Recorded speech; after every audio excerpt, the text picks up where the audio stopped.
नमस्कार, यो news 24 television कार्यक्रम कल 24 मा स्वागत छ। म सम्झना भुजेल। मुलुकको आर्थिक विकासको महत्त्वपूर्ण आधार मानिन्छ तीन खम्बा अर्थात् पिल्लरलाई। यसमा सहकारी, निजी र सहकारीको भूमिकालाई उच्च महत्त्वका रूपमा लिने गरिन्छ।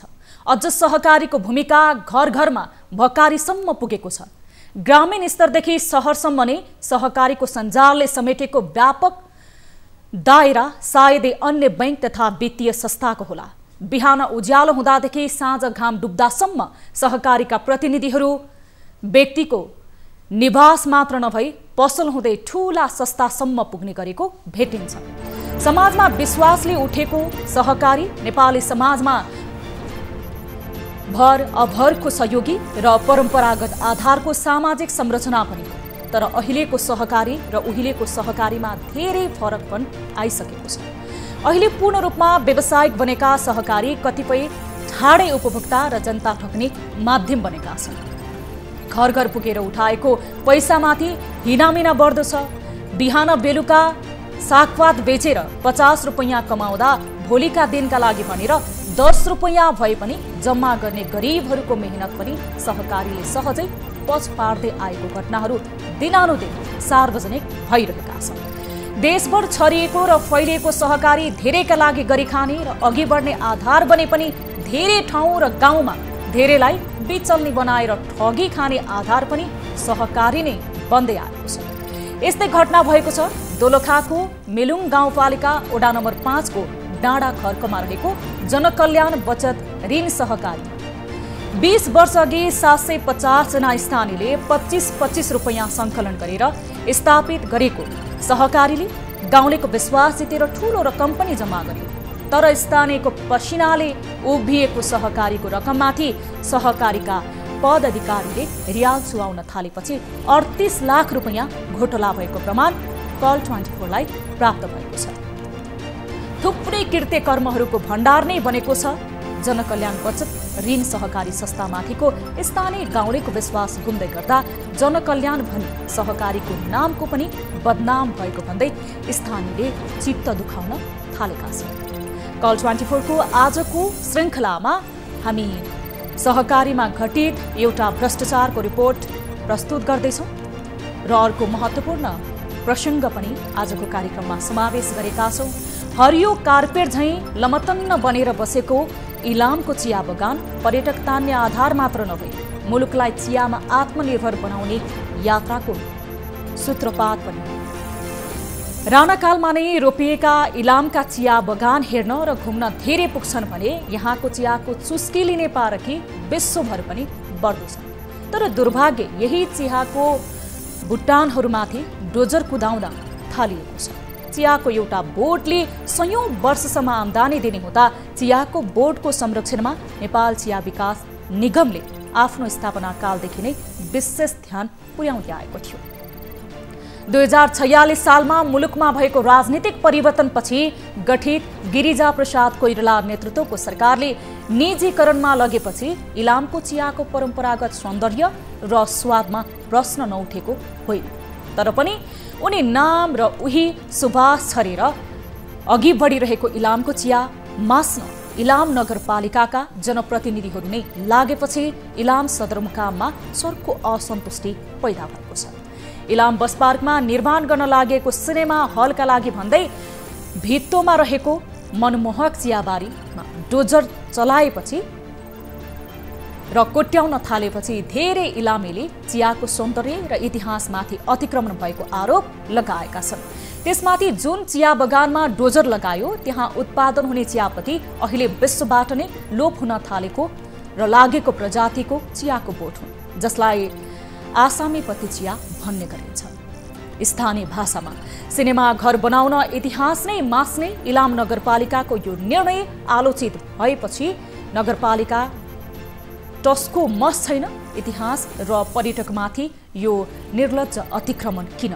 यो प्रश्न सहित कल 24 को आजको संस्करणमा हामी हाम्रा दर्शकलाई इलामतिर पनि लानेछौँ यो विषयको सत्य तथ्य बुझ्न। यस अलावा तपाईँ दर्शकसँगको प्रत्यक्ष कुराकानी पनि गर्नेछौँ र यसअघिका रिपोर्टहरूको समय भ्याएसम्म फलोअप पनि गर्नेछौँ।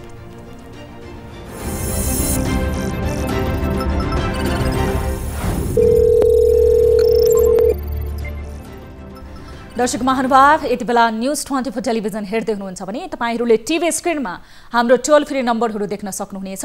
जो नम्बरहरूमा तपाईले जुनसुकै ठाउँमा बसिरहनु भएको छ अथवा विभिन्न समस्यासँग जुधिरहनु भएको छ, तपाईको समाधान गर्ने समस्याको उचित निकाय भेटिरहनु भएको छैन भने हामीसँग सम्पर्क गर्न सक्नुहुनेछ। तपाईले न्यूज 24 को अफिसियल युट्युबबाट पनि हामीलाई लाइभ देख्न सक्नुहुनेछ र हामी फेसबुकबाट पनि लाइभ प्रसारणमा छौं। तपाईहरूले हामीसँग जोडिन सक्नुहुनेछ। कुनै समस्याहरू छन् भने हाम्रा विभिन्न सोशल प्लेटफर्महरूमा पनि तपाईहरूले आफ्ना समस्याहरू लेखेर पठाउन सक्नुहुनेछ र हामीसँग सम्पर्क गर्न सक्नुहुनेछ। सबैभन्दा पहिला हाम्रो टोल फ्री नम्बरहरू, यदि तपाईँ कुनै समस्यामा रहनु भएको छ, समस्या समाधान गर्नको लागि तपाईले सम्बन्धित निकायसँग जवाब खोजिरहनु भएको छ, पाइरहनु भएको छैन भने हाम्रो नम्बरहरू रहेको छ 66 011 2424 र एनसेलको प्रयोगकर्ताको लागि 98 015 72424 र भाइबर मार्फत यदि तपाईँ देश तथा विदेशमा हुनुहुन्छ भने पनि इन्टरनेटको पहुँच छ भने तपाईँ हामीसँग जोडिन सक्नुहुन्छ, जसको लागि 98 84 011 037 मा तपाईहरूले हामीलाई टेलिफोन सम्पर्क गर्न सक्नुहुनेछ र भाइबर व्हाट्सएप मार्फत पनि जोडिन सक्नुहुनेछ। तपाईको गाउँठाउँमा भएका अनियमितताको तपाईलाई आशंका लागेको छ अथवा भ्रष्टाचार भइरहेको तपाईले पाउनु भएको छ भने पनि हामीलाई भिडियो बनाएर पठाउन सक्नुहुनेछ। तपाई दर्शक महानुभावले पठाउनु भएको विभिन्न सामाजिक सरोकार राख्ने विषयवस्तुहरूको हामीले कार्यक्रममा उठान गरिरहेका छौं र सम्बन्धित निकायसँग सत्य तथ्य बुझ्ने प्रयास गरिरहेका छौं। अब भने लागौं आजको महत्त्वपूर्ण विषयवस्तुतर्फ। जनता बीचको सहकारीलाई मूल उद्देश्य मानेर नेपालमा सहकारी संरचना विकास भएको पाइन्छ। त्यसैले यसको उद्देश्य आर्थिक उत्थान र सामाजिक न्याय तथा समानता दिलाउने पनि हो। तर सहकारीकै नाममा जनताबाट प्रत्यक्ष जम्मा गरिएको रकम हिनामिना सामान्य जस्तै बन्न थालेको छ। मुलुक संघीय संरचनामा जानुअघि सहकारी विभागकै नियमनमा सहकारीहरू चल्ने गर्थे, तर अहिले 3 तहको सहकारी संरचना रहेको छ। स्थानीय, पालिका, प्रदेश र संघका छुट्टा छुट्टै सहकारी संरचनाहरू रहेका छन्। तर समस्या भने उस्तै छ। सहकारीबाट ठगिने क्रम घटेको छैन। यस्तै गुनासो कार्यक्रम कल 24 मा दोलखाको मेलुङ गाउँपालिकाबाट आएको छ। सहकारीको नाममा ब्रह्मलुट भइरहेको गुनासो बढेपछि दोलखाबाट हाम्रा टिभी जर्नलिस्ट अभिरल बस्नेतले पठाएको रिपोर्ट हेर्नुहोस्।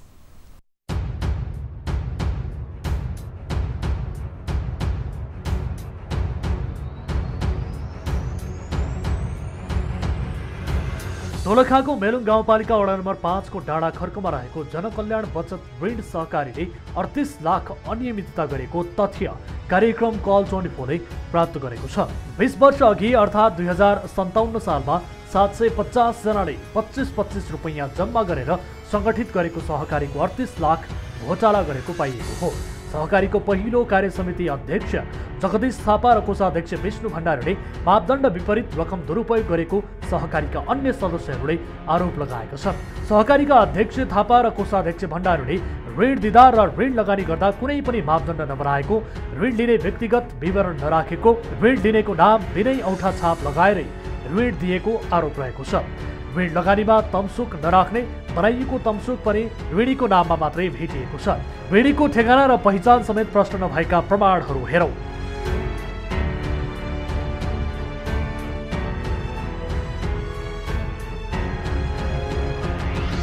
यति मात्र होइन, फरक फरक खाताहरू, बचतकर्ताको बचत तथा अन्य लगानीको रकमलाई बैंक खातामा नराखेर आफू खुसी महँगो ब्याजमा लगाउने गरेको खुलेको छ। तत्कालीन अध्यक्ष र कोषाध्यक्षले आफू खुसी अनावश्यक ठाउँमा रसिद काट्ने र ऋणीले बुझाएको रकम आफै चलाउने गरेको हिसाब किताब पारदर्शी नभएको विभिन्न कागजातले पुष्टि गरेको छ। 2074-75 को अडिट रिपोर्ट अनुसार विभिन्न तरिकाले 40 जना भन्दा बढी काल्पनिक ऋणीको नाममा ऋण निकालेर 18 लाख रुपैयाँ अपचलन गरेको समेत भेटिएको छ। रकम अपचलनका लागि कृत्य कागज पनि बनाइएको पाइएको छ। झन्डै 16 वर्ष सहकारी चलाएका तत्कालीन अध्यक्ष थापा र कोषाध्यक्ष भण्डारी सहितले 2072 माघ 20 गते अर्को कार्य समितिलाई सहकारी हस्तान्तरण गरेका थिए। अध्यक्षका रूपमा ज्ञानबहादुर कार्की, कोषाध्यक्ष राम कार्की र सचिव तिलक श्रेष्ठ रहेको कार्य समितिले हिसाब किताब हेर्दा अनियमितता भएको पाइएको बताएका छन्। कार्की नेतृत्वको पहिलो कार्य समितिले हिसाब खोजेपछि पुरानो कार्य समितिले पहिले 75 लाख हाराहारीको अडिट रिपोर्ट बुझाएको र पुनः ताकेतापछि 92 लाख बराबरको हिसाब बुझाएको थियो। यसबाट पनि अपचलन भएको पुष्टि हुने स्थानीय बताउँछन्। बेलुङ गाउँपालिकासँग छानबिनको अधिकार रहे पनि छानबिनका लागि तदारुकता नदेखिएको दोस्रो कार्य समितिका पदाधिकारीहरूले आरोप लगाएका छन्। छानबिन गर्ने भन्ने उद्देश्यले छानबिन चाहिँ मागमा गरिएको थियो। त्यो छानबिन गरिएको भनिएको कागजपत्र पनि अहिलेसम्म आएको छैन, जुन कुरा चाहिँ आजसम्म पनि आएको छैन, जसले गर्दा हामी यस जनता बचत ऋण सहकारी संस्थाको आम सदस्यहरू चाहिँ हामी हाम्रो हिसाब किताब पाउनबाट वञ्चित छौँ। उता गाउँपालिकाले भने वडा नम्बर 1 का अध्यक्ष ईश्वर कोइरालाको संयोजकत्वमा छानबिन समिति बनाएको दावी गरेको छ। तर यो छानबिन समितिले अझै निष्कर्ष निकालेको छैन। सहकारी आफैले पनि गठन गरेको हालका अध्यक्ष रहेका चेत बहादुर विकको छानबिन समितिले दुवै पक्ष राखेर 2074-75 को अडिटमा नै 38 लाख हिनामिना गरेको पाइएको बताएको छ। 73-74 को अडिट 75 समाजहरू गरे। त्यसपछि अहिले तपाईको अडिटमा भएको रकमहरू हिनामिना 38 लाख देखियो, ऋण 18 लाख, उनीहरूले घोटाला गरेको 18 लाख, 20 लाख उनीहरूको चान्चुन घोटाला देखिएको छ। त्यसमा मैले पटक उनीहरूलाई चिठी काटिदिएँ, ऋणलाई चिठी काटेर दिएछु। अहिलेसम्म तपाईँको सदस्य 845 जना छन्। त्यसमा उहाँहरूको तपाईँको बजेट नि छैन, बजेटसम्म खाइदिएका छन्, उनीहरूले घोटाला गरेका छन्। घोटालाको अभियोग लाग्दै आएका सहकारीका तत्कालीन अध्यक्ष जगदीश थापाले कोषाध्यक्ष र प्रबन्धकबाट काम गर्ने क्रममा कमजोरी गरेको स्वीकार गरेका छन्। काम गर्ने कुरामा काम नगरिकन थाहा हुँदो रहेनछ।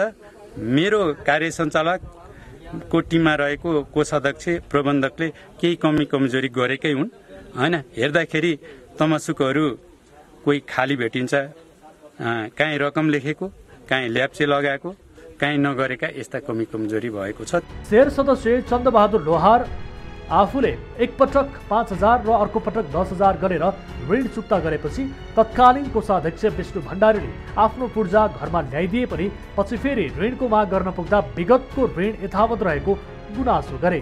कतिपय शेर सदस्यहरू ऋण र बचतको पैसामा मनलाग्दी थपघट गर्ने, तिरेको ऋण समेत यथावत राख्ने, आफू खुसी कृत्य कागजात बनाएर बचतकर्ताको पैसामा खेलवाड गरेका कारण सहकारीसँग आफूहरूको कारोबार र विश्वास टुटेको बताउँछन्। जे गर्यो त्यतिखेर पनि गरियो। अब यथार्थ हिसाबमा भने हाम्रो सबै आम्दानी सहितको भने यो सहकारीमा भने पारदर्शी होस् भन्दाखेरि भने उहाँहरू आलीटाली गरेर भने विभिन्न भने नेताहरूलाई भने फोन गर्ने, उहाँहरूलाई भने सेभ गर्न लगाउने, त्यस्तो भने हामीहरूले नटेडिएको भने हुनाले भने पटक पटक हामीले भने उहाँहरूलाई खबरदारी गरिराखेको छ। अहिले पनि एउटा गाउँले समाज दाजुभाइकै नाताले भने उहाँहरूलाई हामीले भने राखिराखेका छौँ। सहकारीको कागजी तथा मौखिक हिसाबमा पारदर्शिता नभएको बारम्बार गुनासो गर्दा समेत पदाधिकारीले बेवास्ता गरेको आरोप मात्र होइन, विभिन्न कागजातहरूले आफै पुष्टि गरेका छन्।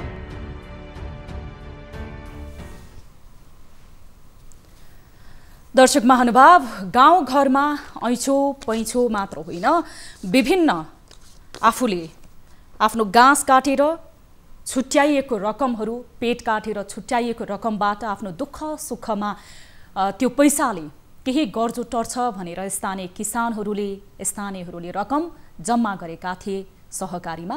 तर सहकारीका पूर्व अध्यक्ष कोषाध्यक्षहरूले मिलेमतोमा कुनै हिसाब किताब नै नदेखाइकन आफूलाई मनपर्ने मनलाग्दे व्यक्तिहरूलाई ऋण दिएर चर्को ब्याजमा लगाएर त्यहाँका कुनै पनि सदस्यहरूलाई जानकारी नगराइकन जो स्थानीयहरूले 25-25 रुपैयाँ 2057 सालदेखि जम्मा गर्दै आएका थिए, ती किसानहरूले भने आफूलाई दुःख पर्दा, आफ्नो गर्जो टार्नु पर्दाखेरि चाहिँ रकम नपाएको, तर आफ्नो भविष्यको लागि, आफ्नो दुःख सुखको लागि जम्मा गरेको पैसा चाहिँ त्यहाँका सहकारीका अध्यक्षहरूको मिलेमतोमा हिनामिना भएको आरोप स्थानीयले लगाएका छन्।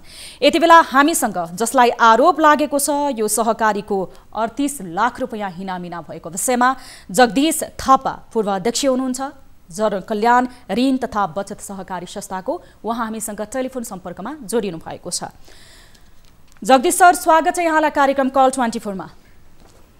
हजुर सर।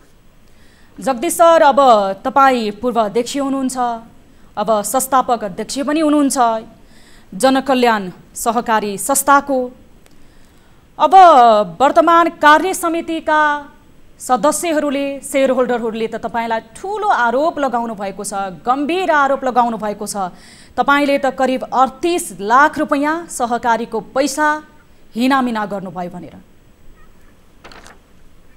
के भन्नुहुन्छ सर? अब खासै त्यस्तो हिनामिना भएको चाहिँ मैले स्वीकारेको छुइनँ होइन। केही गल्ती कमी कमजोरी चाहिँ नगरेको होइन, गरेका छन् हजुर होइन, भएको हो। अब लगानी गरेका पैसाहरू उठेको छैन, अब त्यसमा कुराकानी आइराखेको थियो। मैले ऋणीहरूलाई उहाँहरूले भनेअनुसार सबै ऋणीहरूलाई बोलाइदिएँ, उहाँहरू आउनुभयो।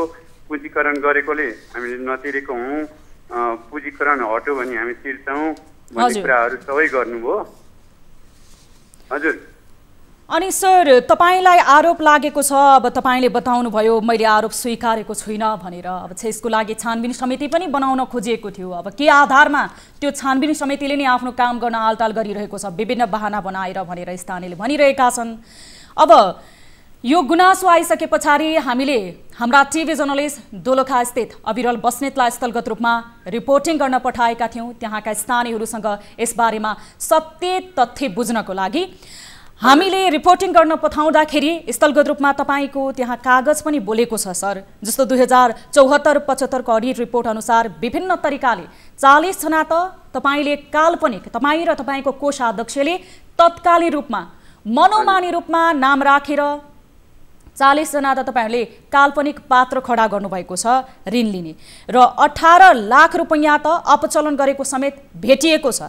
रकम अपचलनका लागि तपाईँहरूले किर्ते कागज समेत बनाउनु भएको छ। अब यो आरोपलाई तपाईँ कसरी अब स्वीकार्नु त हुँदैन, तर यो आरोप तपाईँलाई लागेको छ सर। अब तपाईँ के गर्नुहुन्छ यस विषयमा प्रतिक्रिया दिनुहोस्।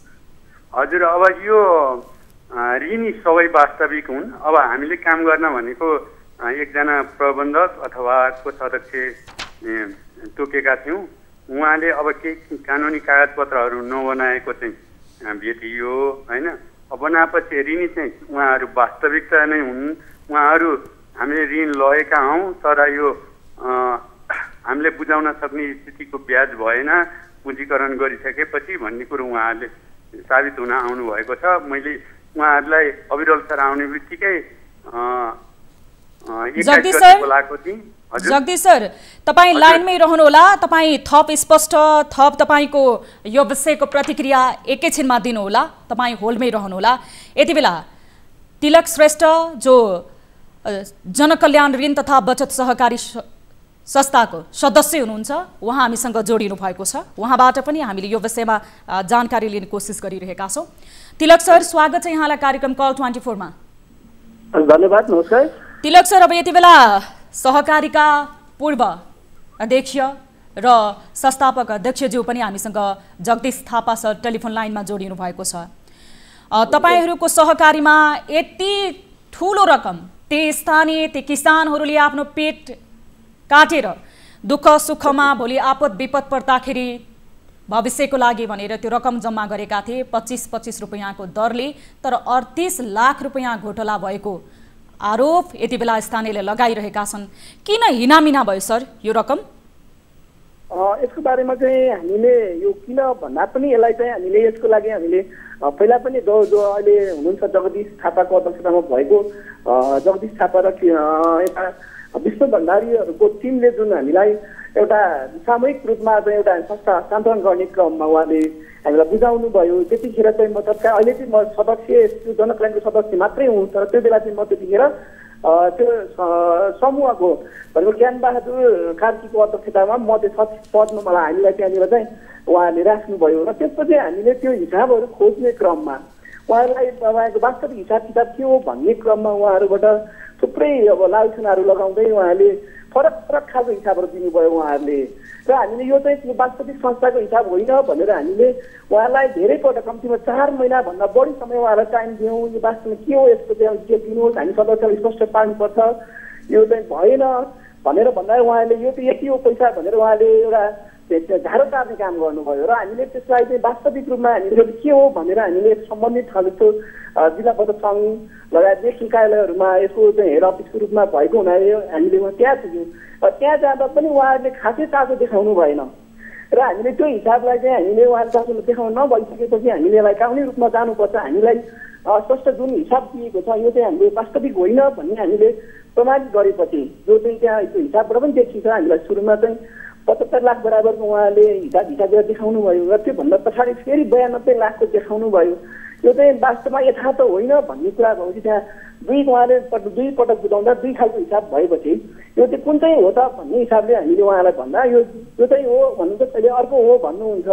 यो पनि अस्पष्ट भएपछि हामी एक खालको त्यहाँनिर कानुन जाँदा पनि हामीले त्यो पाएनौँ र हामीले हाम्रो तर्फबाट जुन लडाइँ लड्यौँ हामीले उहाँहरूको हिसाब खोज्ने सदस्यको हिसाब खोज्ने क्रममा उहाँहरूले हामीलाई बेवास्ता आरोप लगाउनु भयो। अब हरेक कुरामा त्यो थुप्रै कुराहरू गर्नुभयो अध्यक्षज्यूहरूले। अब हामीलाई चाहिँ उहाँहरू मात्रै ठुलो होइन, उहाँहरूले मात्रै बुझेको जस्तो पनि कुरा गर्नुभयो।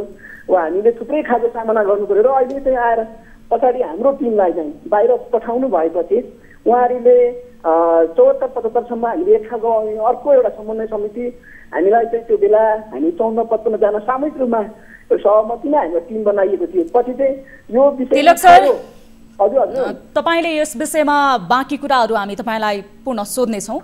यति बेला जगदीश सर अध्यक्षज्यू हामीसँग टेलिफोन लाइनमै हुनुहुन्छ। जगदीश सर, हजुर, अहिलेका तत्कालीन तपाईको सहकारी संस्था जुन सहकारी संस्थाको तपाईँ संस्थागत अध्यक्ष पनि हुनुहुन्थ्यो, अहिले पूर्व हुनुभयो, तर तपाईको जगदीश सर तपाईँ पूर्व अध्यक्ष त हो नि, तपाईको समयमा हिनामिना भएको विषयमा तपाईसँग प्रश्न गरिरहेका छौँ र तपाईँ उहाँलाई प्रश्न बनाइदिनुहोस् तिलक सरलाई। हजुर, होइन अब हामीले तिलक सर पनि हामी सँगसँगै टिममा काम गरेको पूर्व पहिलाको सचिव हुनुहुन्थ्यो होइन। त्यतिखेर प्रत्येक आर्थिक वर्षमा हामीले साधारण सभा गरेका थियौँ। साधारण सभा गर्दाखेरि हरेक हिसाबहरू अनुमोदन गरेका थियौँ, सबैले गर्दै गएका थियौँ। अब उहाँले हरहिसाब दुई खालको फरक भन्ने कुराहरू गर्नुभयो होइन। अब हामीले बचतलाई जस्ताको तस्तै दुधको दुध पानीको पानी, ऋणलाई जस्ताको तस्तै हुनुपर्छ भनेर भनेका हौँ, गर्दै आएका पनि हौँ। अब काम गर्ने दौडानमा जाँदाखेरि पछि बुझबुझराज गर्ने कुरामा पनि मैले उहाँहरूलाई मेरो कार्य सञ्चालक अथवा कोषाध्यक्ष प्रबन्धक उहाँलाई भनेको छु, संस्थाको सम्पत्ति भनेको सियो पनि बुझाउ भनेर भनेको हुँ। उहाँले बुझाउने कुरोमा हालचाल गर्नुभयो।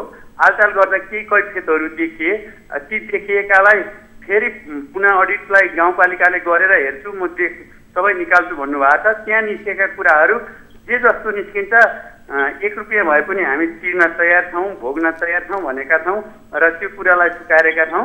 र अब उहाँहरूले त्यो रिपोर्ट प्रतिवेदन आएको छैन, आइसकेपछि यथार्थ रूपमा हामीले हिनामिनीका गरेका रहेछौँ भने तिर्न तयार छौँ भन्ने कुरो म यहाँलाई जानकारी गर्दछु। हजुर, अब जगदीश सर तपाईले अब त्यो छानबिन होला त्यस पछाडि तिर्नुपर्छ भनेर उहाँहरूले दोषी देखाइसके पछाडि तिर्न तयार छु भनेर भन्नुभयो। तपाईँको प्रतिबद्धताको लागि धन्यवाद। तर सर एउटा कुनै नियम हुन्छ होला नि सर, नीति हुन्छ होला नि, मापदण्ड त हुन्छ होला नि। ऋण दिँदा ऋण लगानी गराउँदाखेरि त्यो सबै किसानहरूले पेट काटेर जम्मा गरेको पैसामा किसानहरूको नि त्यत्तिकै अधिकार थियो होला ती स्थानीयहरूको। तपाईँले त एक लौटे रूपमा तपाईँ सुन्नु सर, सुन्ने सामर्थ्य राख्नुहोस्। तपाईँ र तपाईँको कोषाध्यक्ष तत्कालीन रूपमा जो हुनुहुन्थ्यो विष्णु भण्डारी र तपाईँकै मिलेमतोमा ऋण दिँदा लगानी गर्दा कुनै पनि मापदण्ड तपाईँहरूले बनाउनु भएको छैन। ऋण लिने व्यक्तिको विवरण पनि तपाईँहरूले राख्नु भएको छैन। ऋण लिनेको नाम बिनै औँठा छाप लगाएर ऋण दिएको आरोप तपाईँहरूलाई त्यहाँका शेर सदस्य स्थानीयले लगाएका छन् र ऋण लगानी गर्दाखेरि तमसुक समेत तपाईँहरूले राख्नु भएको छैन। तमसुक बनाए पनि जाली बनाउनु भएको छ र त्यस पछाडि तपाईँहरूले ऋण जसले लियो त्यो ऋण लिने व्यक्तिको तपाईँको सहकारीबाट पैसा लिने व्यक्तिको तपाईँहरूले ठेगाना र पहिचान समेत खुलाउनु भएको छैन। यो सबै प्रमाणहरू सर हामीले टेलिभिजनमा अलरेडी देखाइसकेका छौँ, हामीले रिपोर्ट बनाएर। अनि तपाईँ कसरी भन्नुहुन्छ म दोषी अहिले स्वीकार्न सक्दिनँ, छानबिन हुँदैछ, छानबिन गरिसके पछाडि तपाईँ दोषी हुनुहोला, तर यो नेची किन राख्नुभयो? ऋण दिने कुरामा यहाँले कुरा गर्नुभयो होइन। ऋण दिँदाखेरि हामीले आपतकालीन कोही कसैलाई आपत पर्दाखेरि ऋण दिएका छौँ। नभए ऋण समिति छ, त्यसपछि कार्य समिति सबै साथीहरूको उपस्थित गरेका छौँ। जगदीश सर ऋण दिँदाखेरि आपतकालीन रूपमा तपाईले ऋण दिनुभयो भने पनि ती ऋण लिने व्यक्तिहरूको त प्रक्रिया होला नि त सर। तपाईको सहकारीको केही मापदण्ड थियो होला नि त। सबै किसानले आफ्नो पेट काटेर 25-25 रुपैयाँ जम्मा गर्छन्। तपाई आफ्नो पाएक परेको आफ्नो नजिकको मान्छेलाई बिना तमसुक दिनुहुन्छ र कसैलाई दियो भने नि जाली तमसुक बनाउनुहुन्छ, कीर्ति कागज गर्नुहुन्छ। यो कुनै मेरो तर्फबाट त्यस्तो काम गरेको छैन हैन। कसैले हामीले बैठकको निर्णयबाट गरेका छौँ, कसैलाई भरपाई गरेका छौँ। अब तमसुक बनाउने कुरोमा हामीले निर्णय गर्दाखेरि ऋणीहरूको आवश्यक प्रक्रिया पुगेका तपसिलका व्यक्तिहरूलाई ऋण दिनु निर्णय गरिएको छ भनेर नाम रकम उल्लेख गरेर हिँडेका छौँ। कोही कसैलाई लाखा पाखा गरेर त्यो ढङ्गबाट गरेका होइनौँ। स्थानीयले बोल्नु भएको छ हाम्रो रिपोर्टमा। स्थानीयले लगाएको आरोपको आधारमा मात्र हामीले तपाईसँग कुरा गरेका छैनौँ। त्यहाँ कागज बोलेका छन्, कागज पनि हामीले देखेका छौँ। तपाईको एक एक प्रमाणहरू छन् तपाईले गर्नुभएको अनियमितताको। यति मात्र होइन, तपाईले त फरक फरक खाता बनाउनु भएको छ। बचतकर्ताको बचत तथा अन्य लगानीको रकमलाई बैंक खातामा नराखेर आफू खुसी महँगो ब्याजमा तपाईले लगाउनु भएको छ। तत्कालीन तपाईँ अध्यक्ष हुनुहुन्छ, तपाईँको कोषाध्यक्ष र तपाईँको जुन मन खुसीमा तपाईँहरूले अनावश्यक ठाउँमा रसिद काट्ने गर्नुभएको छ। ऋणीले बुझाएको रकम आफै चलाउने गर्नुभएको छ। हिसाब किताब त तपाईँहरूले केही राख्नु नै भएको छैन। यति धेरै आरोप छ सर तपाईँलाई। त्यो आरोप बोल्नलाई पैसा लाग्दैन हेर्नुहोस्, भन्नलाई जगदीश सर तपाईँको बदमासी यति मात्र होइन सर, धेरै छ। तपाईँको बदमासीको फेरिस्त छ हैन। म बोल्ने होइन, कागज बोल्ने हो हेर्नुहोस् हैन। कागज हामीले देखाएका छौँ सर, बिना आधार तपाईँलाई प्रश्न गरिरहेका छौँ। एउटा तमसुक बनाएका छैनन्, त्यो यथार्थ हो। मैले स्वीकारेको छु, अविरल सरसँग पनि स्वीकारेको छु। यता त्यो कार्यालय संस्थामा आएर देखाउँदा पनि देखिन्छ। केही व्यक्तिहरूका जस्तो के देखिन्छ भन्नुहुन्छ भने केही मान्छेले ऋण मागेका छन् अनि उनीहरूले ऋण लगेका छैनन्। त्यस्ता खाली तमसुकहरू हेर्दा मैले आफूले स्वीकारेको छु। काहीँ लास्टी लगाएको छ, काहीँ रकम भरेको छैन, ती कुरालाई मैले यथार्थ स्वीकारेको छु। तर जो पाए त्यसैलाई जता पाए त्यतै दिने, बढी ब्याज कोही कसैलाई कुनै पनि सदस्यले बुझाएको मैले दिएको छु भने 1 को 7 तिर्छु भनेको छु। कुनै सदस्यले मलाई बचत दिएर मैले बुझाएको हिनामिना गरेको कागज बोल्छ, तपाईँहरूले बोलाउन सक्नुहुन्छ भने म यही समाजबाट यही मासबाट मैले तिर्छु भनिराखेको छु त हजुर। जगदीश सर हजुर, तपाईले जसरी प्रश्न बनाए नि जति नै जवाफ दिए पनि सर तपाईमा लागेको आरोपको कागज बोलेका छन्। तपाईको बदमासी तपाईले बोलेर लुक्दैन, यतिमा मात्र सीमित छैन। तपाई अर्को पनि सुन्नु होला। तपाई पुनः एकपटक सुन्नु। सबै आरोप मलाई लगाएका छन्, आरोप प्रमाणित गरून् भनेर तपाईले यसरी जुन आँटले बोलिरहनु भएको छ, कागजले धेरै कुरा बोलेका छन्। जस्तो तपाई सुन्नुस्, 2072 माघ 20 गतेको कार्य समितिलाई तपाईले सहकारी हस्तान्तरण गर्नुभएको थियो र जसका अध्यक्ष ज्ञानबहादुर कार्की हुनुहुन्थ्यो, कोषाध्यक्ष राम कार्की र सचिव तिलक श्रेष्ठ रहेको कार्य समितिले हिसाब किताब हेर्दा अनियमितता भएको पाइएको उहाँहरूले बताउनु भएको छ। तिलक सर त अहिले टेलिफोन लाइनमै हुनुहुन्छ। कार्की नेतृत्वको पछिल्लो कार्य समितिले हिसाब किताब खोजेपछि पुरानो कार्य समितिले पहिले तपाईको कार्य समितिले, तपाई बुझ्नु होला सर, फेरि तपाई म अध्यक्ष होइन भन्नु होला। अब अहिले त तपाई हुनुहुन्न, तर तपाईको समयमा तपाईले गरेको तपाईलाई लागेको आरोपको घोटालाको विषयमा हामी कुरा गर्दैछौँ र 75 लाख हाराहारीको अडिट रिपोर्ट बुझाएको र पूर्ण तोकिएपछि 92 लाख बराबरको पूर्ण ताकेता गरेपछि हेर्नुहोस् है सर, 92 लाख बराबरको हिसाब बुझाएको थियो। यसबाट पनि त प्रश्न हुन्छ नि त सर, अपचलन कसरी तपाईले गर्नुभएको थियो भनेर। पहिला 75 लाखको हाराहारीको तपाईहरु अडिट रिपोर्ट बुझाउनुहुन्छ, पछि ताकेता गरिसके पछाडि 92 लाखको बुझाउनुहुन्छ। अनि यो त तपाईले यो ढाकछोप गरेर यो टर्छ सर, यो ढाकिन्छ, यो झुट तपाईले सत्यमा प्रमाणित गर्न सक्नुहुन्छ सर? तपाईले अपचलन गरेको तपाईको कोषाध्यक्षको मिलेमतमा यो त प्रश्न भयो, तपाई जति नै डाँटे पनि। हजुर, पहिला 75 लाख रुपैयाँ तपाईहरु बुझाउनुहुन्छ, ताकेता आइसके पछाडि तपाईहरु 92 लाखको बुझाउनुहुन्छ। कतिवटा प्रमाण पेश गर्ने सर तपाईलाई? अब त्यो विषयमा यस्तो हो हजुर, यहाँ सुन्नुस् हजुर, हामीलाई के थियो भन्नुहुन्छ भने मसीकोटले 96 लाख 45,750 रुपियाँ चाहिँ यहाँ राहत वितरण गर्न पैसा दिएको थियो हेर्नुहोस्। त्यसको नेतृत्व हामीले गरेका थियौँ। अनि त्यो सम्पूर्ण आम्दानी आय व्यय त्यसैमा जोड्दाखेरि चाहिँ अडिट गर्दा बढी खर्च लाग्ने हिसाब किताब देखिएकोले कोषाध्यक्षले त्यसलाई घटाएर संस्थाको मूलधनलाई मात्रै हिसाब किताब गरेर बुझाएको हुनसक्छ हेर्नुहोस्। अनि पछि फेरि उहाँहरूले यो चाहिँ कहाँ के भन्छ फेरि उहाँले फेरि तपाईँ यति गैर जिम्मेवारी र यति आफै नै ढाकछोप गर्ने गरेर आफ्नै झुट कुनै पनि कारणले नछोप्ने गरेर हुन सक्छ भन्ने आधारमा गर्न सक्छ भन्ने आधारमा जवाफ नदिनुहोस्। तपाईले गरेको करतुत, तपाईले त्यो किसानहरूको त्यो स्थानीयहरूको आफ्नो पेट काटेर राखेको सहकारीमा जम्मा गरेको पैसा अनियमितता गर्नु नै भएको छ सर। पाप लाग्छ सर तपाईँलाई। यति बेला तिलक सर नै हुनुहुन्छ जसलाई तपाईँहरूले सस्ता हस्तान्तरण गर्दाखेरि तिलक सर पनि हुनुहुन्थ्यो। तिलक सर। हजुर हजुर पूर्व अध्यक्षले भन्नुभएको कुरामा कतिको सत्यता छ सर? उहाँले भन्नुभएको कुरामा उहाँहरूकोमा खासै त्यो सत्यता छैन, किनभने कागजले पनि बोलिसकेको छ। 74-75 जुन अडिट रिपोर्ट भयो उहाँहरूको कोषाध्यक्ष र उहाँलाई स्वयं राखेर अडिट गराइएको छ। त्यो अडिटमा जुन रकम आएको छ त्यो रकमभन्दा धेरै आउने पैसामा पनि अब धेरै कुरा चाहिँ उहाँले बाँकी छुटेका ऋणीहरूको छन् भने ल्याउनुहोस् भनेर उहाँलाई धेरै पटक ताकेता गर्दा पनि उहाँले त्यो ल्याउन नसके चाहिँ उहाँको 40 जनाको नाम थियो फर्जी नामहरू भनेर हामीले किटान गरेर आएको। त्यो पैसा उहाँहरू लगायतका टिमहरू बसेर अडिट गरेको पैसा हो। र त्यो पनि अहिले चाहिँ के पनि हामी अहिले सहन बाध्य भइरहेको भने त्यो अडिट गरेको फाइनल रिपोर्ट आइसकेपछि उहाँहरू त्यो हिसाबलाई पनि उहाँहरू मान्न तयार हुनुहुन्न। र त्यसपछि अहिले गाउँपालिकाको समन्वयमा गाउँपालिकाको नेतृत्वमा त ईश्वर कोइराला जो सहकारी एउटा गाउँपालिका स्तरीय ईश्वर कोइरालाको नेतृत्वमा चाहिँ त्योभन्दा पछाडि गाउँपालिकाले त्यो हिसाबलाई उहाँहरू मान्न तयार भएन। उहाँले कुन हिसाबले मान्न तयार भएन? गाउँपालिका त्यहाँको सदस्य त होइन, यो जनकल्याणको सदस्यता त होइन, तर पनि उहाँहरूले त्यो 74-75मा गरेको अडिट हिसाबलाई उहाँले मान्न तयार नभएपछि उहाँहरू स्वयंले ल हामी गर्छौँ भनेर उहाँले लानुभयो हामीलाई मागमा।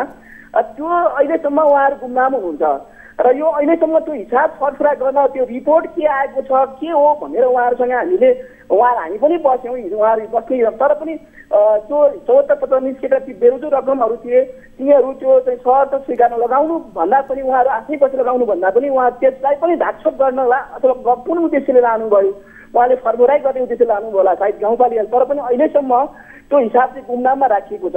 र अहिले हामीलाई माथि एउटा आरोप के लगाइएको छ भने यो चाहिँ हामीले हिसाब उठाए बापत हामी चाहिँ गलत भयौँ, तपाईँहरूले गरेको गलत हिसाबले चाहिँ गलत भयो भनेर हामीले जब प्रश्न उठाएपछि हामीलाई अहिले चाहिँ यिनीहरूले गलत गरेका छन्, यिनीहरू यस्तो हुँदै होइन भन्ने खालको एउटा त्यसलाई चाहिँ ढाकछोप गर्न उहाँको कुरामाथि अझ भरोसा प्रमाणहरू जुटाउनलाई उहाँहरू लागिपर्नु भएको छ।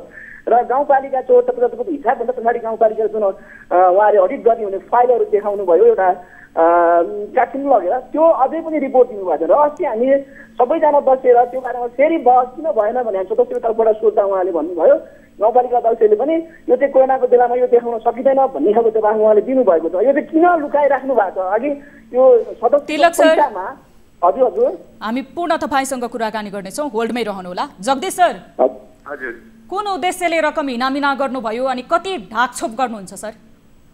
मैले कुनै उद्देश्यले हिनामिना गरेको छुइनँ। वास्तविक सदस्यलाई ऋण दिने काम भएको छ, सदस्यहरू ऋण बुझाउन सबै तयार हुनुहुन्छ। यदि कोषाध्यक्षले गरेको खाइमासेको उहाँले तिर्छु भन्नुभएको छ, मैले त्यसमा तिराउने पक्षमा छु। म पनि मैले कुनै त्यस्तो हिनामिना गरेको भए म तिर्छु भनिराखेको छु। म साधारण सभामा आएको छु, प्रत्येक मिटिङमा आएको छु, उहाँहरूले बोलाएको सहमतिमा सबै ठाउँमा आएको छु। मैले त्यस्तो ढाकछोप गरेको छुइनँ। गाउँपालिकासँग छत्रछायामा बसित भनेर उहाँहरूले धेरै कुराहरू म प्रति आरोप लगाउनु भएको छ।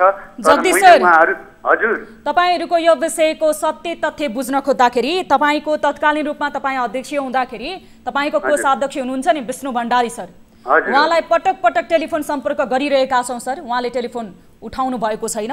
हामी उहाँसँग पनि सम्पर्क गर्नेछौँ। अब तपाईँले बताउनु भयो मलाई लागेका आरोपहरू पुष्टि होस्, त्यस पछाडि म यसको क्षतिपूर्ति तिर्छु भनेर। तर त्यो स्थानीयहरूमा तपाईँले घात गर्नुभयो नि, त्यो छिमेकीहरू थिए होलान्, तपाईँको गाउँलेहरू थिए होलान्, सबैजनाले सहकारीमा पैसा जम्मा गरेका थिए होलान्, अनि एकलौटी रूपमा तपाईँहरूले मात्र चलाउँदाखेरि त उहाँहरू त सहकारीबाट त तपाईँबाट त उहाँहरू त विश्वास त उठाउनु भयो नि सर। भएको चाहिँ हरेक कुरामा तपाईँले मनलाग्दै गर्नुभएको छ सर। कति प्रमाण देखाउने तपाईँलाई, कति प्रमाण तपाईँलाई बताउने? यस विषयमा हामी थप कुराकानी गर्नेछौँ। अन्य सम्बन्धित व्यक्तिहरूसँग पनि तपाईँको कोषाध्यक्षज्यूलाई पनि हामी निरन्तर टेलिफोन सम्पर्क गरिरहेका छौँ। तपाईँलाई पुनः हामी टेलिफोन सम्पर्क गर्नेछौँ। समय र जानकारीको लागि धन्यवाद सर। दर्शक महानुभाव, यति बेला हामीसँग जगदीश थापा हुनुहुन्थ्यो, जो जनकल्याण ऋण तथा बचत सहकारी संस्थाका पूर्व अध्यक्ष हुनुहुन्थ्यो।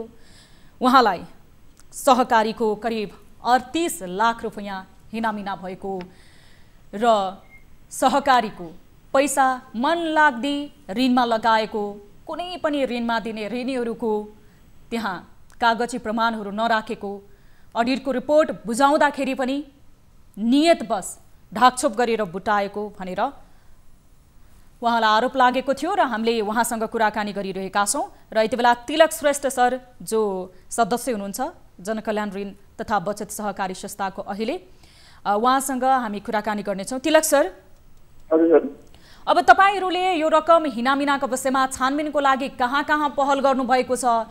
कति समय भयो यो रकम हिनामिना भएको? उहाँ त पूर्व अध्यक्ष भइसक्नु भएको छ।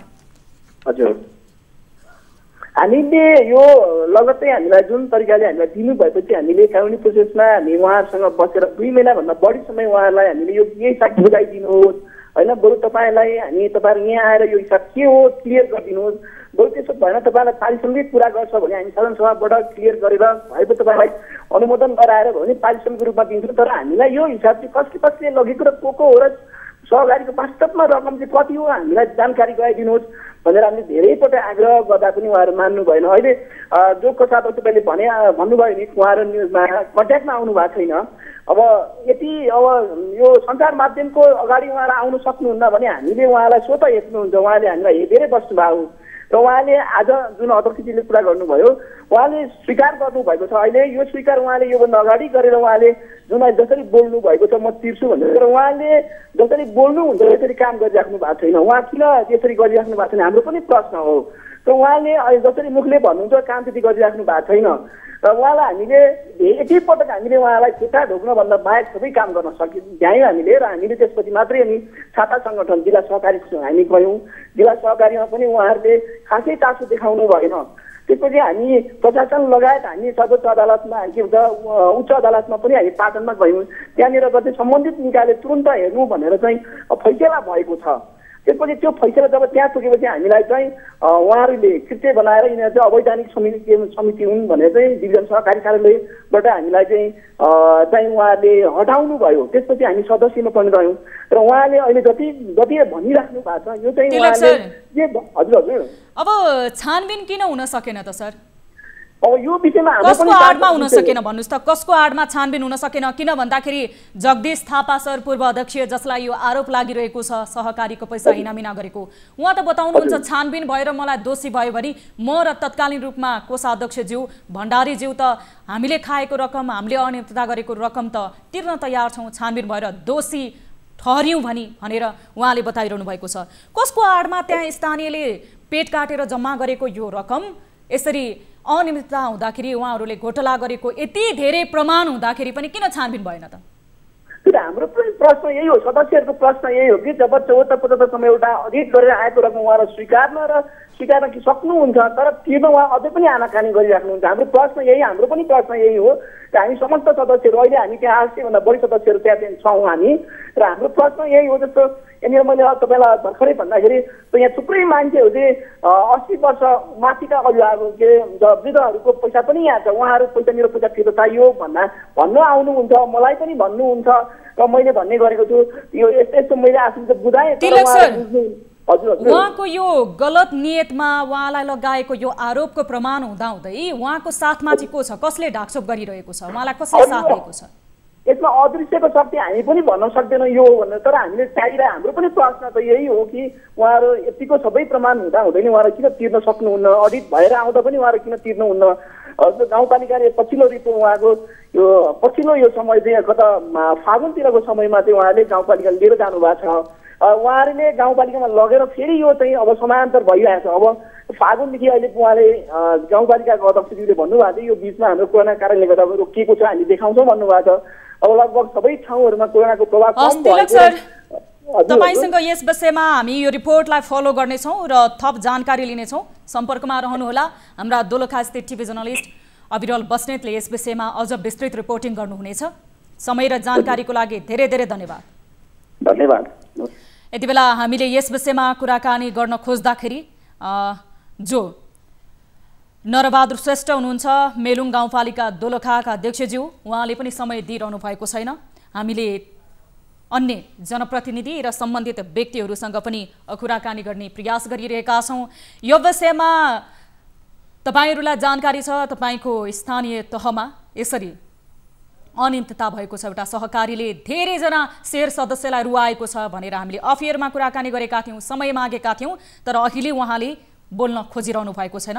नरबहादुर श्रेष्ठ जो अध्यक्ष हुनुहुन्छ, मेलुङ गाउँपालिकाका अध्यक्षज्यू, र कतिपय स्थानीयहरूले जानकारी गराउनु भएको छ कि यहाँ जनप्रतिनिधिकै आडमा यति ठुलो रकम घोटाला हुँदा, यति ठुलो रकम जुन स्थानीयले आफ्नो घाँस काटेर किसानहरूले जम्मा गरेको पैसा अनियमितता हुँदाखेरि पनि स्थानीय जनप्रतिनिधिहरू चुपचाप बसिरहनु भएको छ। छानबिन गर्नको लागि विभिन्न निकायहरूले निर्देशन दिँदाखेरि पनि छानबिन हुन सकेको छैन भनेर कुराकानी गर्दै हुनुहुन्थ्यो। यति बेला हामी सम्बन्धित निकाय र सम्बन्धित व्यक्तिहरूसँग टेलिफोन सम्पर्क गर्ने प्रयास गरिरहेका छौँ।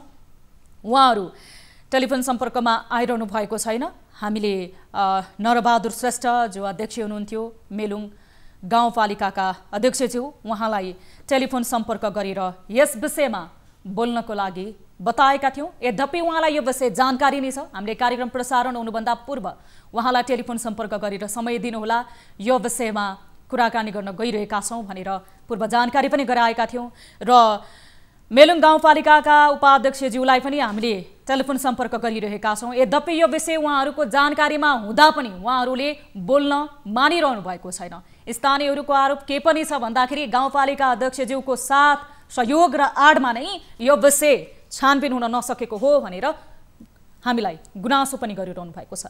यस विषयमा हामी विस्तृत रूपमा फेरि फलोअप गर्नेछौँ र यसको सत्य तथ्य जानकारी लिनेछौँ। अब भने लागौँ अर्को विषयवस्तुतर्फ। नेपालभरि अलिअलि इलाम छर्न मन लाग्यो। यो कवि भूपेश रेचनले इलामको सुन्दरताबाट मोहित बनेर लेखेको कविताको एक पंक्ति हो। कवितामा उल्लेख यही पंक्तिले इलामको महत्त्व र मोहक वातावरणको चित्रण गर्छ। चियाबारीको हरियालीले इलामको ऐतिहासिक परिचय बोकेको छ, तर अहिले विश्वबाट नै लोप हुन लागेका चियाका प्रजाति रहेको इलाम चिया बगान दोहन भइरहेको छ। इलाम बजारको साबिक बस पार्कमा सिनेमा हल सहितको ट्याक्सी पार्किङको निर्माण कार्यको लागि बाटो सम्याउने काम भइरहेको छ। सोही क्रममा इलामको 157 वर्ष लामो इतिहास बोकेको इलाम चिया कमानमा रहेका चियाका बोटहरू उखेलिएको छ। रातारात डोजर चलाइएको सो बोटहरू उखेलिएको स्थानीयले कल 24लाई जानकारी दिएका छन्। इलामको ऐतिहासिक सांस्कृतिक सम्पदामाथि भइरहेको प्रहार सम्बन्धी स्थानीयको गुनासोको आधारमा हाम्रा टिभी जर्नलिस्ट विनय तिमल सिन्हाले पठाएको रिपोर्ट हेर्नुहोस्।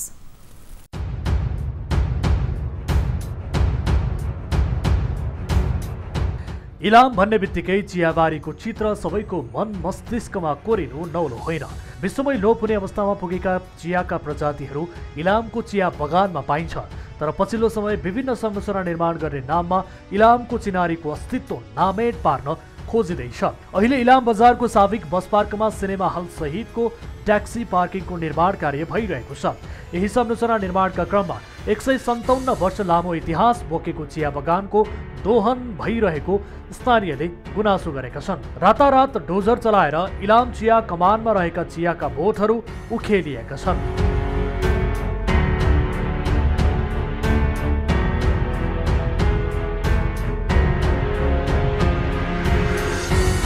माटो कटान गर्ने काममा इलाम चिया कमानको चियाबारीमा रहेका चियाका बोटहरू पनि कटान गरिएको हो। करिब 10 मिटर चिया बगानमा डोजर लगाइएको छ। नेपालकै ऐतिहासिक चियाबारीको सरकारबाटै अतिक्रमण सुरु भएको स्थानीयहरू गुनासो गरिरहेका छन्।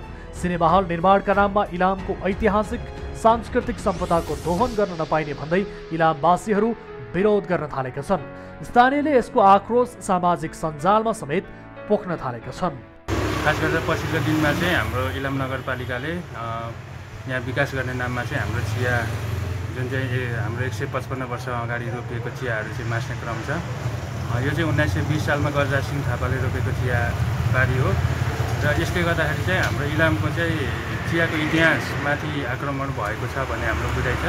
खास गरेर म चियाको विद्यार्थी भएको नाताले यो विकासका नाममा गरिएको यो हाम्रो चियाको अतिक्रमणको म विरोध गर्छु र यो चाहिँ इतिहास फेरि फर्केर आउँदैन। यो अहिले इलाम नगरपालिकाले फिल्म हल बनाउने सिलसिलामा यहाँनेरिको चाहिँ ऐतिहासिक बगान जुन चाहिँ यहाँ इलाममा सबैभन्दा पहिले यो चाइनिज क्लोन भन्ने चाहिँ बिरुवा ल्याएर रोपेको र त्यहाँनेर जुन रोपिएको छ त्यो चाहिँ आसामिज क्लोन भन्ने बिरुवा चाहिँ अहिले यहाँ बगानभरिमा भएको मध्ये सबैभन्दा राम्रो बिरुवा त्यहाँनेर चाहिँ खारेर फिल्म हल बनाइँदैछ। यो विषयमा बाटोघाटो पनि चाहिँ अस्तव्यस्त बनाइएको छ, बजार पनि अस्तव्यस्त बनाइएको छ। सबै पार्किङ गर्ने क्षेत्रलाई चाहिँ अहिले चाहिँ मासेर यहाँनेर चाहिँ जुन यो ऐतिहासिक बगान मासेर फिल्म हल बनाइँदैछ यो विषयमा सबै यहाँ इलामवासी जनताहरू चाहिँ आक्रोशित छन्। त्यति मात्र होइन, इलाम सदरमुकाममा निर्माण भइरहेको पार्किङ सहितको सिनेमा हल निर्माणको क्रममा ठेकेदार कम्पनी कविन्द्र नवसृजन जेभीले माटो ढुवानीका लागि प्रयोग गरिएको ट्र्याक्टरले बाटोमा माटो झार्दा र साना सहरी खानेपानी आयोजनाले पाइपलाइन बिछ्याउने काम गर्दा बजारको सौन्दर्यतामा पनि प्रहार भइरहेको छ। चियाबारी सौन्दर्य र आम्दानीको स्रोत मात्र होइन, यसको ऐतिहासिक महत्त्व समेत छ। यता स्थानीय सरकार र स्थानीय प्रशासन भने भ्रमित बनेका छन्। इलामको चिनारी चिया बगान नै दोहन हुँदासम्म पनि कसैको ध्यान पुग्न सकेको छैन। साथै निर्माण कम्पनीले कानुन विपरीत ट्र्याक्टरमा बाटो नै जाम गर्ने गरी माटो ढुवानी गरिरहेको छ। यसरी ट्राफिक नियमको धज्जी उडाउँदै ट्रलीभरि माटो हालेर नछोपिकन बाटोभरि झाड्दै हिँड्दा समेत स्थानीय प्रशासन मौन रहेको स्थानीयको आरोप छ। दर्शक महानुभाव, नेपालको पूर्वबाट पहिचान बोकेको र नेपालको चिनारीको रूपमा इलामको चिया बगानलाई लिन सकिन्छ, जोसँग ऐतिहासिक हाम्रो महत्त्व र चिनारी पनि जोडिएको छ। यति बेला स्थानीय हामीसँग टेलिफोन सम्पर्कमा जोडिनु भएको छ प्रज्वल भट्टराई। हामी प्रज्वलजीसँग यस विषयमा थप कुराकानी गर्नेछौँ। प्रज्वलजी हजुर नमस्कार। नमस्ते, स्वागत छ यहाँलाई कार्यक्रम कल 24 मा। हवस्, धन्यवाद। प्रज्वलजी, अब फिल्म हल र ट्याक्सी पार्किङको नाममा इलाममा रहेका ती चियाका बगानहरू, चियाका बोटहरू जुन भत्काइएका छन्, चियाका बोटहरू विनाश गरेका छन् भनेर गुनासो आइरहेको छ। कहिलेबाट सुरु गरिएको हो यो? यो केही दिन अगाडि इलामको मुटुमा रहेको बस पार्क एरियामा चाहिँ जसरी एउटा चलचित्र हल बन्ने नाममा चाहिँ एउटा खुला जग्गालाई मास्ने काम भएको छ। यो कुनै विकासको लागि नभएर एउटा विनाशको लागि मात्र देखिएको छ।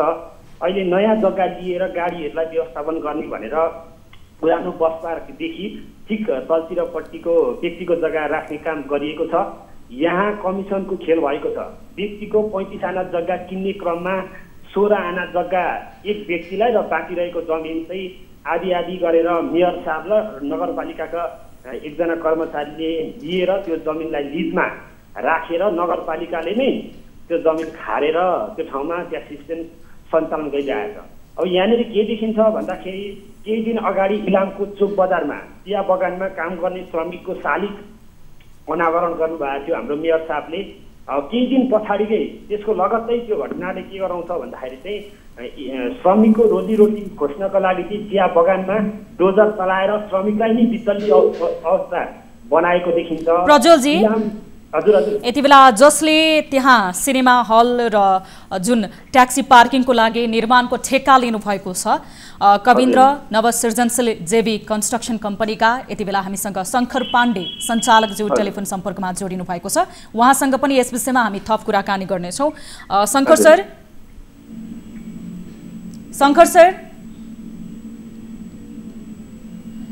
सर सुन्दै हुनुहुन्छ?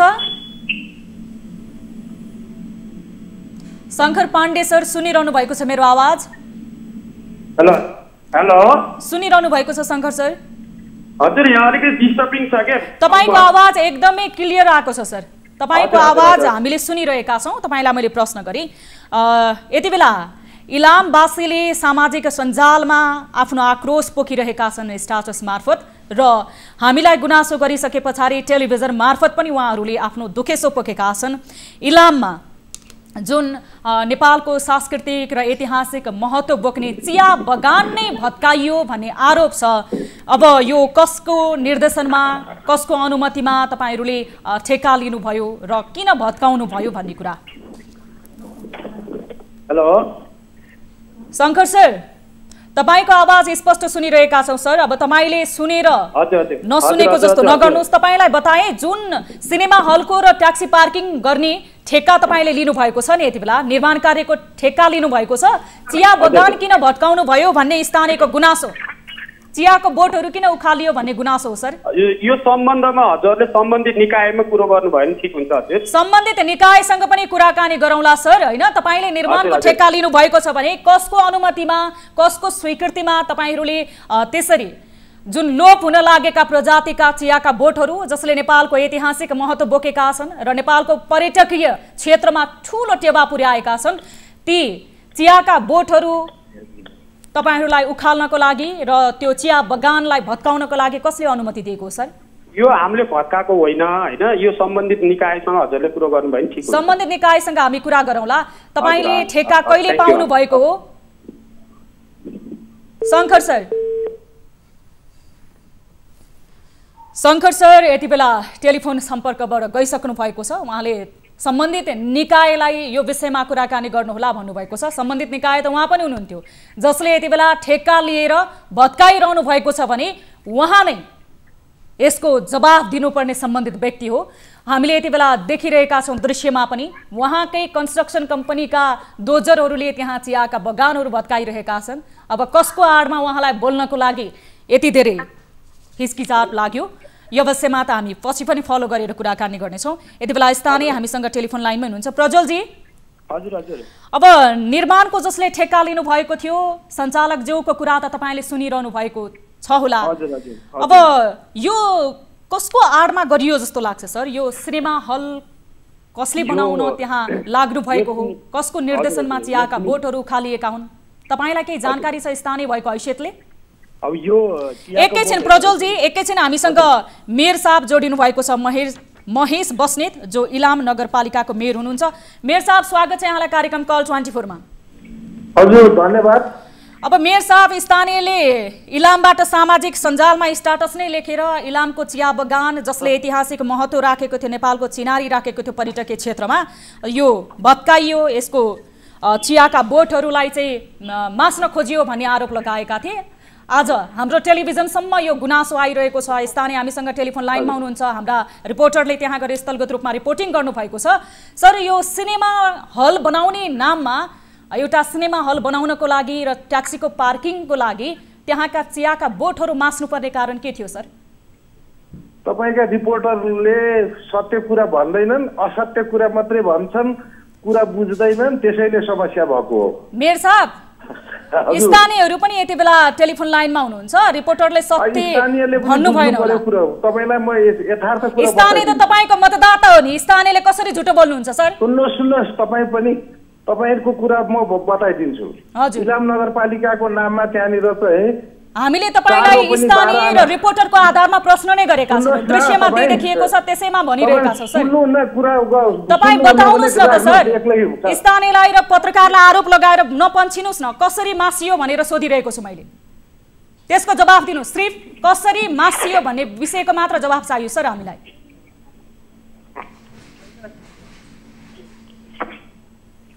मेयर साहब,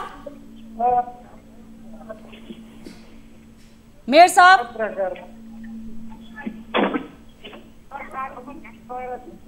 महेश सर, तपाईँको आवाज हामीले सुनिरहेका छौँ। तपाईँको टेलिफोनले त्यहाँ अन्य आवाजहरू पनि यति बेला टिपेको छ भने मेरो प्रश्न तपाईँले नसुन्ने हुन सक्दैन सर। यो जवाफबाट तपाईँ पन्छिन खोज्नु भएको भने मात्र हो।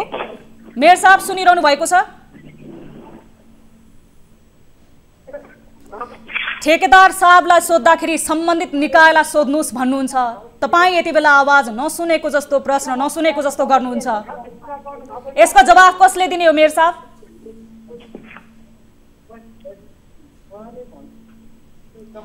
मेयर साहब, अनि तपाईँकै घर छेउमा चाहिँ सिनेमा हल बनाउनु पर्ने कारण के थियो होला? तपाईँको घर छेउमा बनाउन लागेको सिनेमा हलको विषयमा त तपाईँलाई केही जानकारी छ होला नि त? हेलो मेयर साहब सुन्नुभयो भर्खर? सुन्दैछु। ल बताउनुहोस् न त मेयर साहब, फिल्म हलको कारणले गर्दाखेरि किन? फिल्म हल होइन, तपाईँले चाहिँ फिल्म हल बनायो भन्दै हुनुहुन्छ, फिल्म हल होइन क्या त्यो। त्यहाँ चाहिँ बहुतले पार्किङ हो। त्यो बहुतले पार्किङ चाहिँ इलाम नगरपालिकाले आफ्नो 4 रोपनी 12 आना जग्गाभित्र बनाउँदैछ। हजुर। त्यसमा जम्मा जम्मी चाहिँ 26,000 स्क्वायर फिट जग्गा हुन्छ। त्यो 26,000 स्क्वायर फिट जग्गा मध्ये हजुर 9,000 स्क्वायर फिटको चाहिँ हल बन्दैछ। त्यो पार्किङ बन्छ, 3 तला पार्किङ हुन्छ, 4थो तलामा मात्रै फिल्म र फुड कोर्टहरू हुन्छन्। त्यो चाहिँ आफ्नो जग्गामा बनाएको र हामीले हाम्रो जग्गाको उपयोग गरेको हो र कुनै पनि चियाका बोटहरू मास्ने र त्यो चिया मासेर त्यो बनाएको होइन। त्यो तपाईलाई हामी दृश्य पनि उपलब्ध गराउँला। अब त्यहाँ चियाको बोटहरू मासिएका छन् कि छैनन् भनेर अब स्थानीयले यो विषयमा एक सचेत नागरिक भएको हैसियतले यो गुनासो गर्नु पनि जायज नै थियो होला। अब महल भनौँ न सर, फिल्म हल मात्र होइन, त्यहाँ महल बन्दैछ। स्थानीयको पनि गुनासो सुनौँ है मेयर साहब। तपाईले भर्खर टेलिफोन सम्पर्क सुन्नु भएको छ, स्थानीयको पनि गुनासो सुनौँ न त। प्रज्वल सर। हजुर हजुर। मेयर साहब भन्दै हुनुहुन्छ कहाँ फिल्म हल मात्र हो, त्यो त सायद महल नै बन्दैछ जस्तो छ। अब त्यहाँ कुनै पनि बिरुवा मासिएको छैन अरे त। तपाईँ मेयर साहबलाई चिन्ता छैन, तपाईँ स्थानीय भएर यत्रो चिन्ता जताइरहनु भएको छ, भन्नुहोस् त। इलाम र चिया भनेको नङ्ग्रा मासुको सम्बन्ध रहेको छ। तपाईँ कुनै भागमा जानुहोस्, घर इलाम भनेर बताउँदै गर्दाखेरि इलाम कति राम्रो छ है। राम्रो त बनाएको चियाले होला, होइन र मेयर साहब? म मेयर साहबलाई यही ठाउँबाट क्वेसन गर्न चाहन्छु। तपाईँ को बोल्नु भएको एकखेप सुन्नु न कुरो। म प्रज्वल भट्टराई भन्ने मान्छे बोलेको। प्रज्वल भट्टराई बोल्दै हुनुहुन्छ भनेको कहाँको? जमुनाको? हजुर हजुर। ए परिचय नगरौँ होला, परिचय पछि गर्दा नै हुन्छ, जवाफ दिनतिर लागौँ होला। इलामको चाहिँ म चाहिँ त्यो चियाको क्षेत्रमा जन्मेको मान्छे है। तपाईँ भर्खर दसैँ सरेर आउनु भएको होला, त्यसको चिन्ता तपाईँलाई भन्दा धेरै मलाई छ। तपाईँलाई चिन्ता भएको थियो भने त्यहाँ फेरि चियाको बुट्टाहरू आज सिंहबाहिनी खोल्सामा लगेर फ्याँक्न सक्नुहुन्थेन होला। अब तपाईँले मेरो हाम्रो इलाम नगरपालिकाको जग्गा कति पर्छ भन्ने कुरो तपाईँलाई थाहा छ कि छैन? राम्रोसँग थाहा छ मेयर साहब, मेरो कुरा सुनिदिनु होला तपाईँले। कुनै भूभागमा कति छ जग्गा तपाईँलाई थाहा छ इलाम नगरपालिकाको? मेयर साहब जम्मा 4 रोपनी 12 आना जग्गा चाहिँ इलाम नगरपालिकाको छ। अहिले चियाका बोटहरू रोपिएका ठाउँ इलाम नगरपालिकाको जग्गा छ। कुरामा दिगिर गर्न पाउनु हुँदैन मेयर साहब। तपाईँले कुनै भागमा गएर चिया त रोप्न सक्नु होला। मेयर साहब तपाईँलाई चिन्ता भएदेखि अहिलेसम्म इलामका चियाका बोट मेयर साहब म मेयर साहबलाई यही ठाउँबाट मेयर साहबले फोन त काट्नु होला, तर यही मेयर साहब जवाफ नै दिन नसकेर तपाईँ भाग्नु पर्ने, फोन काट्नु पर्ने कारण त थिएन होला नि मेयर साहब? टेलिभिजन हेर्दै हुनुहुन्छ भने मेरो कुरा सुनिदिनु होला। मेयर साहबलाई म यही कुरा ठाउँबाट मेयर साहबले जवाफ दिन सक्नु भएको छैन। 157 वर्षदेखि त्यहाँ पुरानो इतिहास बोकेको, नेपालको पहिचान जोडिएको, पर्यटनलाई व्यवसाय गर्नको लागि पर्यटकहरू लोभ्याउन सक्ने त्यहाँको चिया बगानमा नगरपालिकाको जग्गा मिसियो भनेर उहाँले बताउनु भएको छ। मेयर साहबले कुनै भूभागमा चिया त रोप्न सक्नु होला, तर कदापि इतिहास रोप्न चाहिँ सक्नु हुँदैन। आज किनकि उहाँले इतिहासको जगेर्ना गर्नुको साटो इतिहास र समाधि स्थलमा चाहिँ पुर्याइसक्नु भएको छ। प्रज्वलजी, हजुर हजुर, तपाईँ स्थानीय हुनुहुन्छ, तपाईँले उठाउनु भएका धेरै विषयहरू जायज छन्। अब यो मेयर साहबले, ठेकेदार साहबहरूले नै यो ढाकछोप गर्नुपर्ने कारण के थियो होला? यो सिनेमा हल बनाउने व्यक्ति यति धेरै पहुँचवाला हुन्? यो चाहिँ यहाँनिर के जोडिएको छ भन्दाखेरि अहिले बस पार्क एरियादेखि मन्दिरपट्टि अलिकति जग्गा लिएछ। मैले अघि पनि भनिसकेको छु, 35 आना जग्गा 80 लाख रुपियाँमा खरिद गरिएको छ। अहिले त्यो नगरपालिका जनताले तिरेको पैसा त्यो एरिया खारेर त्यहाँनिर पार्किङ स्थल बनाइएको छ। त्यो चाहिँ कसले लिएको छ भन्दाखेरि एकजना फाल्टु व्यक्ति छ र 2 जना नगरपालिकाको मेयर साहब र नगरपालिकाकै कर्मचारीले चाहिँ त्यो जग्गा लिएर त्यहाँ काम सञ्चालन गर्नुभएको छ। यहाँ कमिसनको खेल भएको छ विशेष गरेर। र अर्को कुरा भनेको चाहिँ इलामे जनतालाई कुनै बेला भूकम्प आउँदै गर्दाखेरि चाहिँ कहाँ जाने भन्दा खाली ठाउँ रोज्ने। खाली ठाउँ कहाँ थियो भन्दाखेरि त्यही बसपार्क एरियामा थियो। अर्को खाली ठाउँ भनेको टुडी खेलमा छ, तर टुडी खेल त सेनाको अधीनमा छ। भोलि भागेर जाने त्यहाँ सेनाले चिन्दै गर्दाखेरि कहाँ? प्रज्वल सर, प्रज्वलजी तपाईलाई धेरै धेरै धन्यवाद जानकारीको लागि र समयको लागि हामी मार्फत तपाईले गुनासो गर्नुभयो। यस विषयमा हामी पनि थप सत्य तथ्य बुझ्ने प्रयास गर्नेछौँ। यति बेला स्थानीय जोडिनु भएको थियो र नेपालको ऐतिहासिक महत्त्व बोकेको जुन करिब 157 वर्षभन्दा अगाडिदेखि इलाममा चिया बगान थियो र नेपालमा नेपालको चियाको रूपमा पनि पहिचान दिएको इलामको चिया बगानहरूका ती जुन लोप हुन लागेका बोटहरू, ती बहुमूल्य बोटहरू के कारणले गर्दाखेरि यसरी चियाका बोटहरू खनियो निर्माण कार्यको नाममा भनेर हामीले मेयर साहबसँग पनि जवाफ मागेका थियौँ। मेयर साहबले बताएअनुसार त्यहाँ ठुलो महल बनाइँदैछ र त्यहाँ पार्किङको लागि बनाइएको हो भन्दै हुनुहुन्थ्यो। उहाँले टेलिफोन सम्पर्क काट्नु भएको थियो। हामीले कुराकानी गर्दा गर्दा अहिले भर्खरै पनि यति बेला निरन्तर रूपमा हाम्रा टिमका साथीहरूले टेलिफोन सम्पर्क गर्दाखेरि उहाँले फोन काट्नु भएको छ। मेयर साहब यति व्यस्त हुनुहुँदो रहेछ जुन कुराले मेयर साहबसँगको पनि पहिचान जोडिएको छ। मेयर साहब आफै त्यो स्थानमा जन्मिएका स्थानीय हुनुहुन्छ, जनप्रतिनिधि हुनुहुन्छ।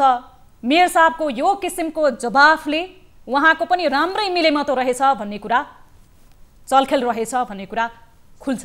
किनभने उहाँलाई पटक पटक हामीले टेलिफोन सम्पर्क गर्दाखेरि उहाँले बोल्न मानिरहनु भएको छैन र लाइभमा कुराकानी गरिरहँदाखेरि त्यहाँका एक स्थानीयले मेयर साहब तपाईले चियाका बोटहरू त अन्यन्त्र पनि लगाउन सक्नुहोला, तर चियाको रूपमा जुन पहिचान बनाएको छ इलामले, नेपालको जुन परिचय बनाएको छ, यो इतिहासलाई तपाईले अर्को ठाउँमा चियाका बोटहरू लगाएर बनाउन सक्नुहुन्न भनेर स्थानीयले भन्दा स्थानीयलाई नै उहाँले कहिले बसाइ सरेर आउनु भएको भनेर पन्छिने आडमा जानुभएको छ। हामीलाई पनि पत्रकारहरूले सत्य तथ्य रूपमा जानकारी दिएनन् भनेर सुरुमा यो जवाफबाट पन्छिने प्रयास गर्नुभएको थियो र अहिले पुनः हामीले टेलिफोन सम्पर्क गर्दा मेयर साहबले टेलिफोन काटिदिनु भएको छ। मेयर साहबको गजबको चलखेल रहेछ र मेयर साहबको सम्म यति बेला जवाफको लागि मुख बन्द गर्न सक्ने त्यो पहुँच राख्नेवाला रहेछन्, जसले यति बेला त्यहाँ महल, सिनेमा हल, पार्किङ जे निर्माण गर्न लागिरहेका छन् ती व्यक्तिले। कार्यक्रम कल 24 आजको लागि यति नै। हामीले आज उठान गरेका विषयवस्तुका सम्बन्धित व्यक्तिहरूसँग कुराकानी अर्को कार्यक्रममा पनि हामी गर्नेछौँ र यसको फलोअप गर्नेछौँ। तपाईहरू न्युज 24 टेलिभिजन हेर्दै गर्नुहोला र कुनै समस्यामा पर्नु भएको छ भने हाम्रो टोल फ्री नम्बरमा तपाईहरूले टेलिफोन सम्पर्क पनि गर्नुहोला र देश तथा विदेशमा रहनु भएको छ भने र तपाईको गाउँ ठाउँमा कुनै अनियमितताहरू भएको छ भने पनि हामीलाई भिडियो मार्फत पठाउन सक्नुहुनेछ र त्यसको सत्य तथ्य बुझ्ने र सम्बन्धित निकायसँग सम्बन्धित निकायको ध्यान आकर्षण गराउने कार्य हामी गर्नेछौँ, जसको लागि हाम्रो टेलिफोन नम्बर रहेको छ 1660 011 2424 र हाम्रो एनसेल नम्बर रहेको छ 98 015 72424 र भाइबर मार्फत तपाईहरू जोडिन सक्नुहुनेछ। इन्टरनेटको पहुँच छ भने 98 84 011 037 मा तपाईहरूले कल गर्न सक्नुहुनेछ। आजको लागि कार्यक्रम कल 24 यति नै।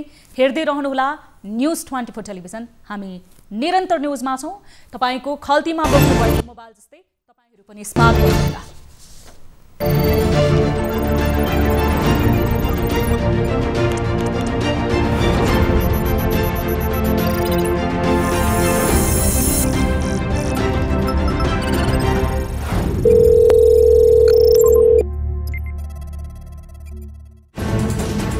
कोरोनाले सृजना गरेको सङ्कटमा पल पलका न्युज अपडेट र हर क्षेत्रको कभरेजका लागि न्युज 24 नेपाल युट्युब च्यानललाई सब्स्क्राइब गर्नुहोला।